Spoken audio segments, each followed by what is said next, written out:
Bonjour à tous, j'espère que vous allez bien. Alors comme vous le savez sans doute déjà, j'ai pour habitude de tester un maximum de téléphones. J'adore ça, voilà, j'aime bien les portables et j'aime bien en parler. Donc du coup, c'est vrai que j'ai tendance à enchaîner les tests de tous les flagships présentés par les constructeurs. Cette fois, les choses vont être un petit peu différentes parce que je ne vais pas vous parler d'un téléphone portable, mais d'un téléphone fixe, ce qui peut s'avérer aussi très utile dans bien des cas. Et là, en l'occurrence, c'est Alcatel qui m'a proposé de tester son téléphone Origin. Et donc, on va voir ensemble un petit peu comment il se présente et ce qu'il propose. Nous voilà face à la boîte du Origin. Alors, comme vous pouvez vous en rendre compte, on est sur un produit assez atypique, un produit qui fait la part belle au rétro, puisqu'en réalité, il se présente sous la forme d'un combiné suspendu, mais en même temps remis au goût du jour avec des fonctions assez intéressantes, avec un design plutôt moderne et une jolie LED qui ravira les fans de Tron. La boîte est plutôt soignée et au dos on retrouve finalement tous les points forts du téléphone. Alors en gros le Origin déjà c'est un combiné sans fil, donc on ne sera pas en train de se galérer à se trimballer un câble de 4 mètres quand on voudra passer un coup de fil. On a pas mal de choses, on a une fonction main libre, donc on va pouvoir l'utiliser, le poser sur une surface, genre un bureau, et puis parler à vive voix. On a aussi un écran qui est rétro-éclairé, donc c'est du LCD. On va avoir un clavier rétro-éclairé, donc vous allez pouvoir composer des numéros dans le noir complet. Et puis on a un témoin d'appel, ce témoin d'appel c'est la fameuse LED que je viens d'évoquer, et qui va donner un petit côté branchouille à votre salon. Alors on va commencer par déballer la bête, histoire de voir un petit peu ce que renferme la boîte, et puis histoire de jeter un premier coup d'œil au téléphone. Alors hop, j'enlève ça.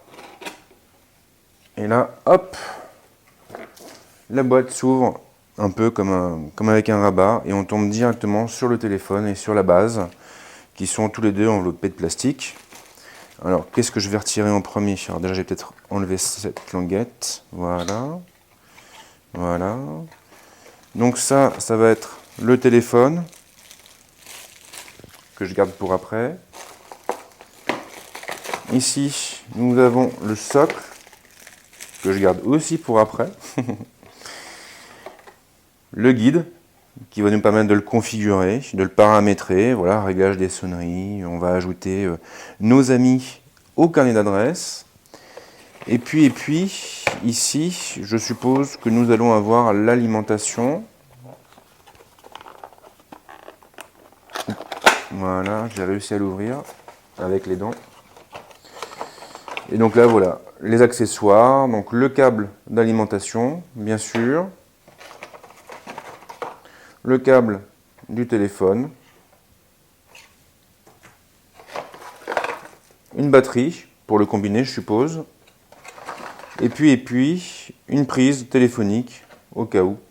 Donc ça peut être pas mal. Et c'est à peu près tout ce qu'on avait dans la boîte.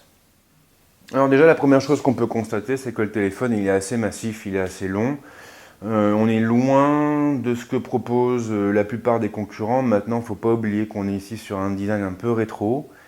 Et donc le téléphone a été fait pour qu'il se voie, tout simplement. Ce qui peut se comprendre assez aisément en fin de compte. Au niveau de la base, toute la connectique est en dessous. C'est donc là qu'on va trouver la prise secteur et la prise pour le câble téléphonique.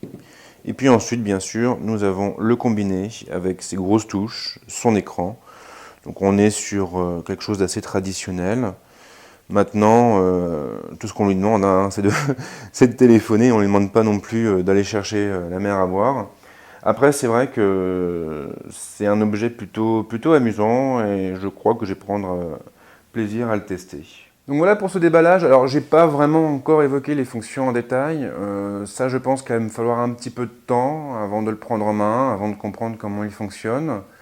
Du coup, je vous recommande, une fois n'est pas coutume, d'aller lire mon test qui vous permettra d'en apprendre un peu plus au sujet de ce téléphone et de ce qu'il propose. Quoi qu'il en soit, si vous avez des questions, faut pas hésiter, les internets c'est aussi fait pour ça. Et moi je vous dis à très vite avec d'autres tests. Ciao!